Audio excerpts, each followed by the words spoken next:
So today is Sunday, September 24th, 2017.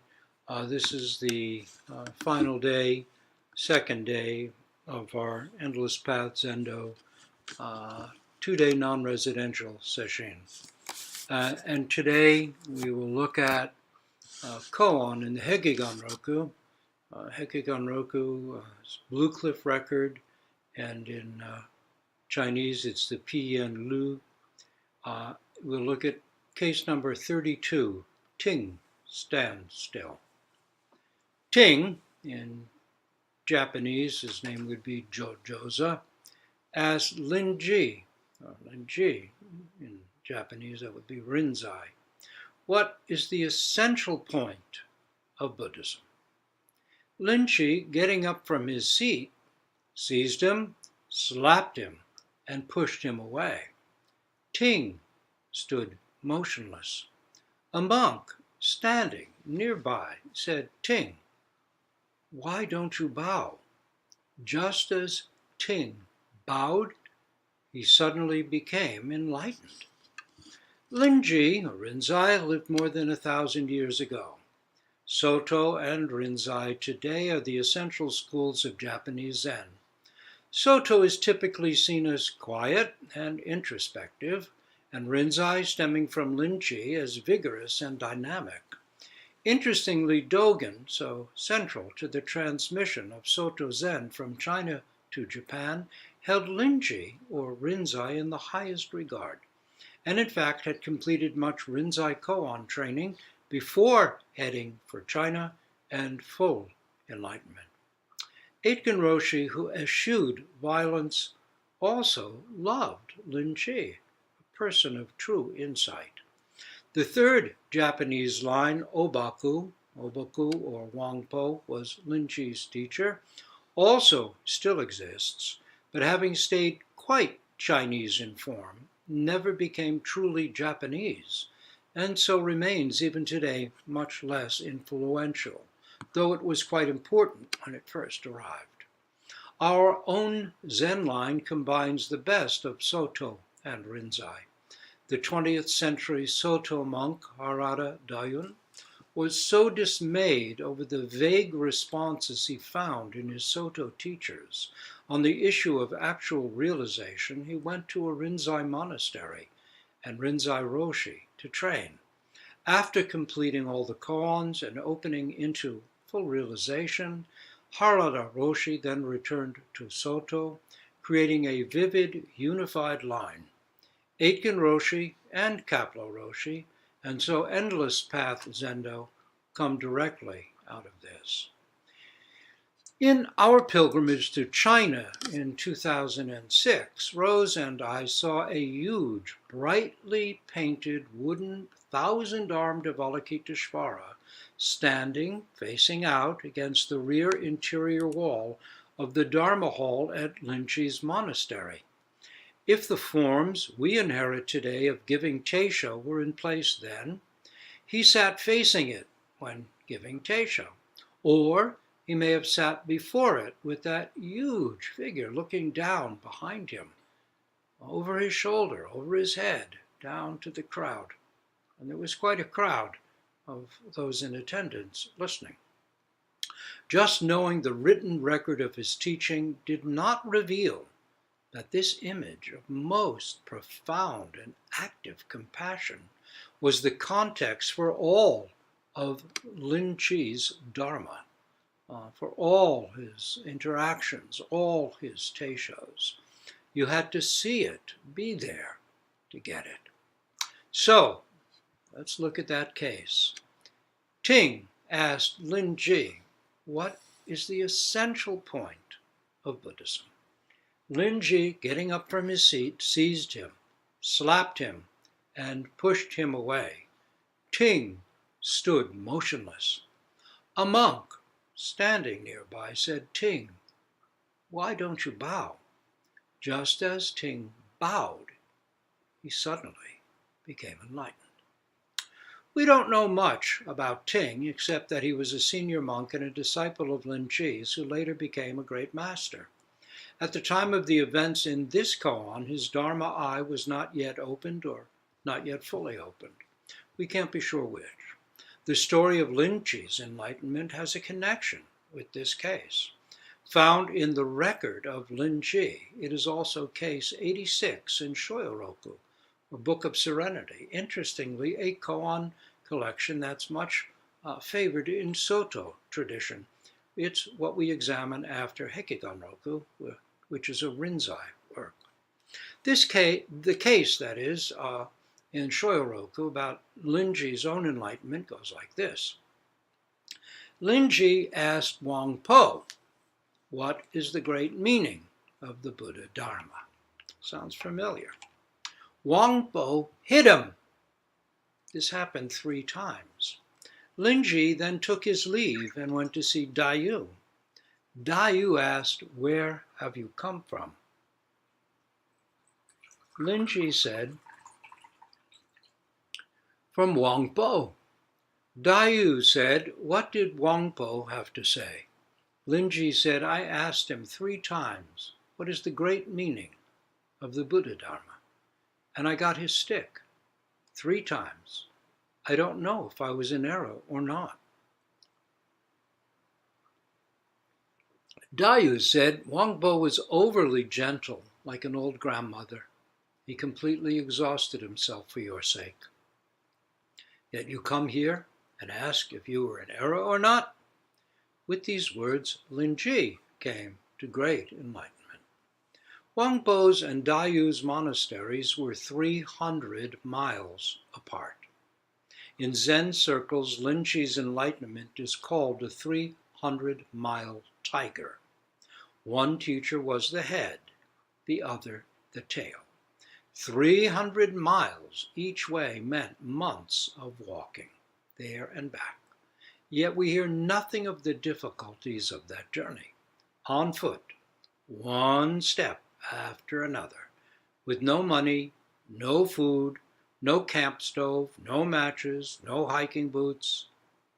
He didn't complain. He had no choice. He had to know. He did what he had to do. Our own search for truth makes demands on our time, on our habits and schedules. It asks for sacrifices and causes life changes. And yet, if we just do it, do what calls us to the highest, all we go through falls away. The difficulties become of little importance, hardly worth mentioning, just so many steps along the way. Our path to truth is how we grow as human beings. Everything falls into place because everything falls into perspective. Young Linchi's question, which is monk Ting's question at some point we find, is also our question. After that, we must uncover and answer what indeed is the highest truth of our own life, of our own aging and impermanence, of our own joys and sorrows, difficulties, challenges, disappointments, even failures, all of it. What is the highest truth? We may also find this question begins to guide our path, that there is no need to make a big deal about what is peripheral. These days, people might write a whole book about the struggles of their journey. This desire to turn the peripheral into the point and get recognition, even acclaim for it, is one of the difficulties of our times. Linji didn't even mention his exertions and sacrifice, except to say straightforwardly, I come from Wang Po. In the full version of the story, he simply did what the head monk told him to do. That is, he was advised to go ask Wang Po about the essential point of Buddhism. And he did it 3 times and got hit each time. By the third time, even he had begun to wonder what was up. Why couldn't he get it? Did he lack something? Was there something wrong with him? Was his karma too heavy? Was he not intelligent enough? Wang Po was said to be a huge man, almost 7 feet tall, with a permanent bump in the middle of his forehead from years of making full prostrations before the Buddha. For all of Zen's clarity and refusal to simply submit to religious images, there is at the same time deep, deep reverence. Our world is still struggling to reconcile emptiness and reverence, iconoclasm and belief, secular humanism and religion, science and faith. Zen found a way a long time ago. Given his size, when Wang Po whacked you, you'd know it. It was decisive, clear, no mistaking. This was exactly what Lin Chi would do years later as a mature teacher when Ting stepped forward and asked the same question he himself had asked Wang Po. What is the ultimate meaning of Buddhism? He grabbed him, slapped him, and pushed him away. Ting knew it, no mistaking at all. By the way, traditionally, in the old days, when a teacher asked where have you come from, there was a question hidden inside that question. They were asking, in this world of coming and going, where do you come from? Where do you stand? How will you show it? As for the question, what is the essence, the ultimate point of Buddhism? It is really the question, why was I born? Or why must I die? Or why am I here? No one else's answer will do. Though you may find answers in books, I could tell you my answer, would that transform your own moment-by-moment life? No concept, no thought, no matter how wonderful, will do it. Thoughts, answers have to be remembered, and then they all deconstruct in the end. Ikkyu wrote, when I tried to remember, I always forgot, but once I really forgot, I never forget. That is, it was saying, with initial experiences, I kept forgetting deepest reality, and my practice was a matter of working at it, trying again and again to get back to what I'd glimpsed, back to that real, non-dual, non-self-centered reality. Indeed, I kept working at it, but once I forgot myself completely, there was nothing more to remember. The highest, the deepest, the essential was most ordinary. He was, of course, or is, of course, describing full enlightenment, paying attention again and again to this count, this breath, this koan point, not trying to stop the compulsive self-centered dream of me in here and you out there, but letting it arise and fade in moment-by-moment practice. We find our way. Practicing together, we help each other awake to the presence of our own answer. Zen's whole aim is to help us do this. Lin Chi's own path took years of preparation, much reading and study, years of zazen, some painfully disappointing doksan, months of difficult, lonely travel, step by step, breath by breath. Our own journey may also take years.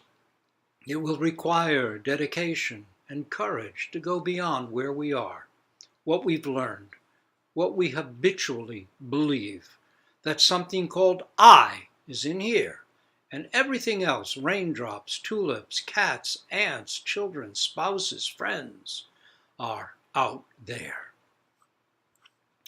Who knows how long Ting had been practicing? How many years had he counted, or experienced the breath, or sat beyond thinking, or worked on koans? He must have been committed to receive Linchi's direct teaching and get it. How many sesshin had he gone to? How many sleepless nights wondering? What was the point? Not just of the Buddha's teaching, but of his life or of his practice. How long had he struggled with questions? Why was I born? Why must I die? Why do I practice? Why is life so short and difficult? What is this self? Where does it reside? The question, what is the essential point of Buddhism? Or as it's sometimes posed, why did Bodhidharma come from the West? Is intimate. Some people have come up with grandiose responses. I recently saw a Facebook post by a purported New Age savant saying that this is the most important time in the history of the universe, that this time is the point. If by that they mean this is the only time, maybe they're onto something. But what they seem to mean is something along the lines of great souls are being born on this planet at this moment, like no other time ever in the history of the universe, to help transform Earth into a whole other higher plane. The pomposity of this is astonishing. This is the most important moment for the universe? How about for the star going nova and swallowing its planets 1,000 light years away? How about for the ant being crushed on the sidewalk, or the orangutan losing its habitat so that timber can be shipped to China? And how long will that supposed great purpose help us face our own aging, financial anxieties, the sadness of ordinary losses and changes, the challenge of bad politics and of cruel and selfish behaviors, the ones we see every day? On the other hand, is the purpose of life simply birth, aging, difficulties, challenges, joys, sorrows, and then death? That seems rather pointless. What is the point? Is there one? Why are we born? Why must we die?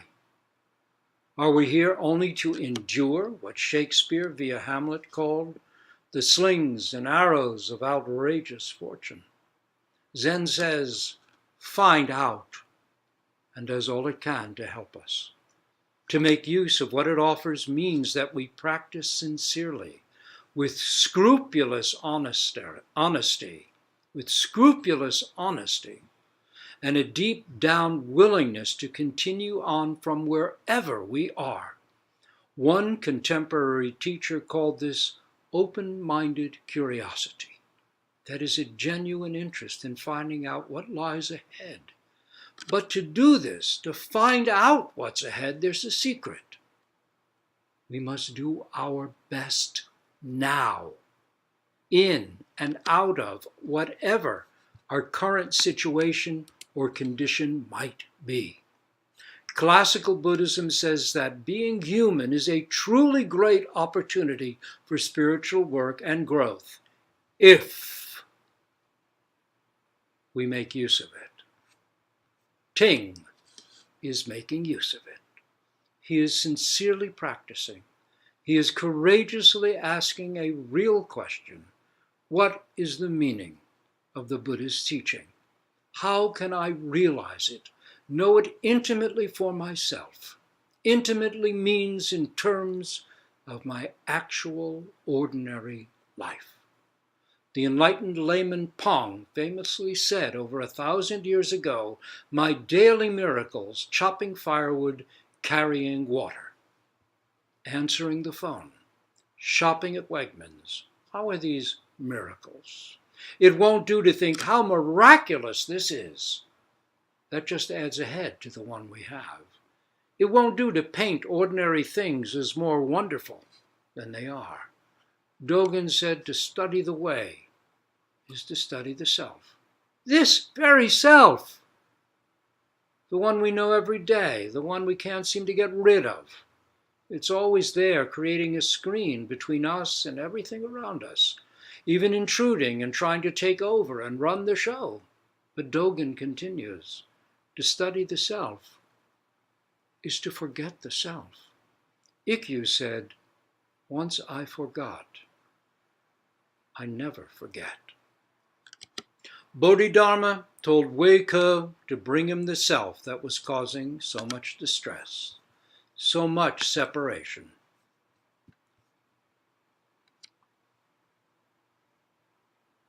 And when he did, he, that is Bodhidharma, would put it to rest for him. Wei-ke searched and searched, that is, he studied the self, and found that to study the self is to forget the self. To forget the self is to be realized by all things.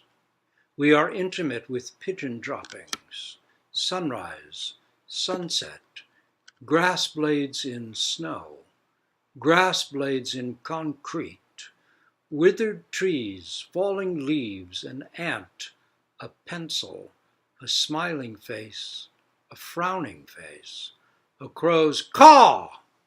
Dogen says to be enlightened by all things is to drop self-centered body and mind and other body and mind. This traceless enlightenment continues forever. What about Lin Chi's response to Ting's question, so much like what he himself received from Wang Po, when as a young monk he too asked about the essential point of Buddhism? Is it harsh? I think again of that huge figure of thousand-armed compassion which Rose and I saw standing behind or before Lin Chi's seat. Lin Chi wasn't being irritable or impatient. He wasn't saying, "You idiot, how can you be so stupid?" It wasn't about showing displeasure or about imitating something he'd seen as a Zen style. So what is he doing? Whatever it is direct with no room for evasion or thought.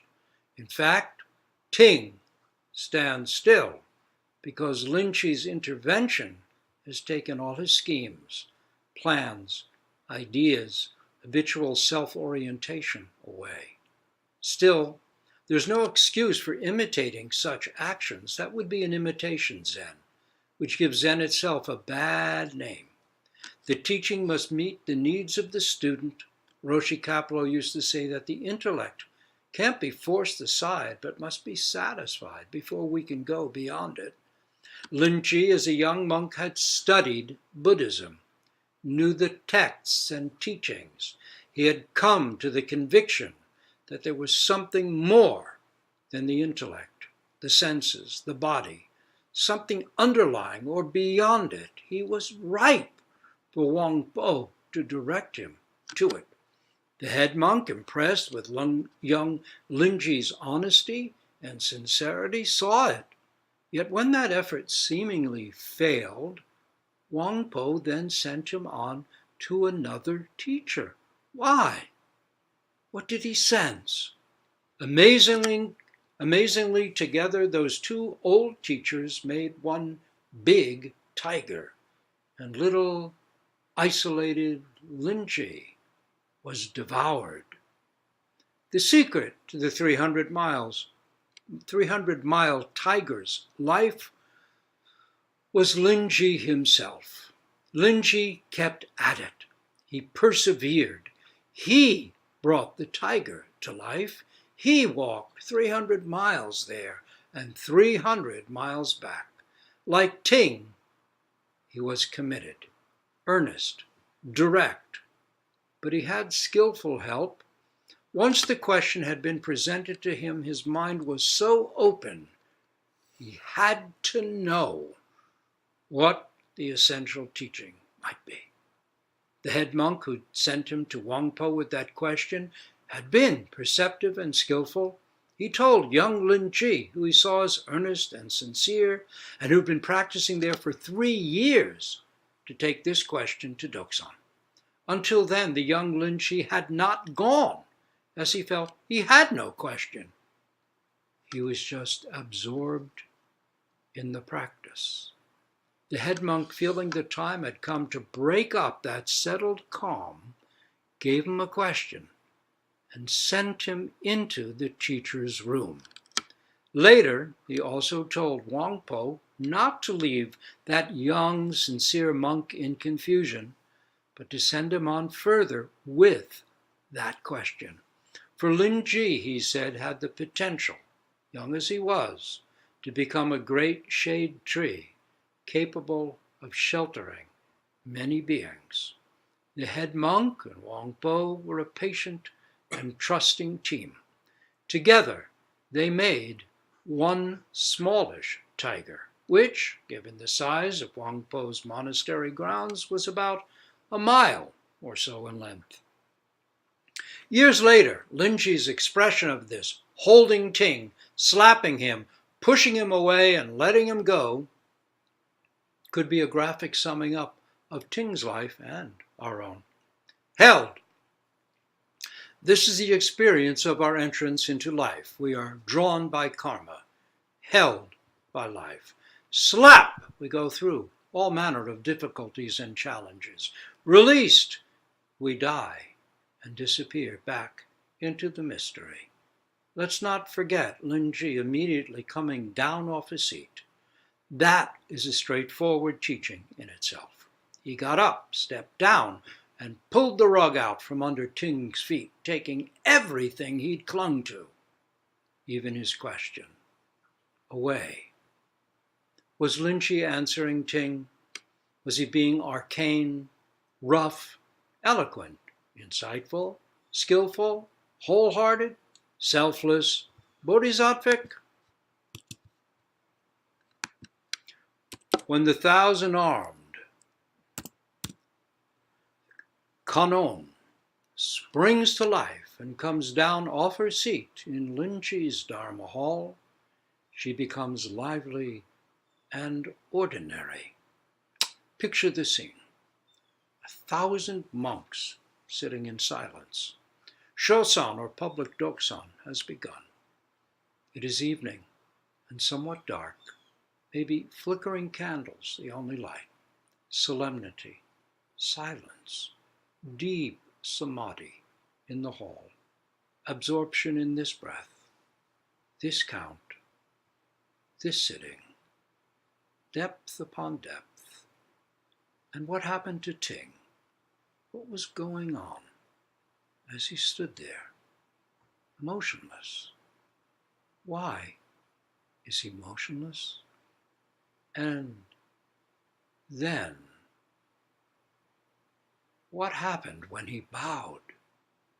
The setting, the moment, is one of deep mystery and unnameable depth, not simply transpersonal psychology, that is, here's a self and then a transcendent experience beyond that self and then back in the self. Vast emptiness. And Ting got it. Native America's Great Spirit is better translated, I read once, as the Great Holy, or the Great Mystery. This is the realm of Zen. Not belief in something, but experience of nothing by no one. This is Ikkyu's once I forgot, I never forget. No one being there. No one there being mindful either.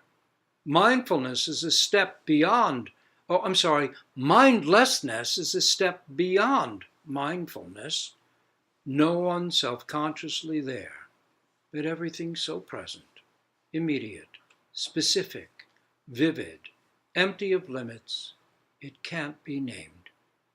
This is our nature and the nature of all things.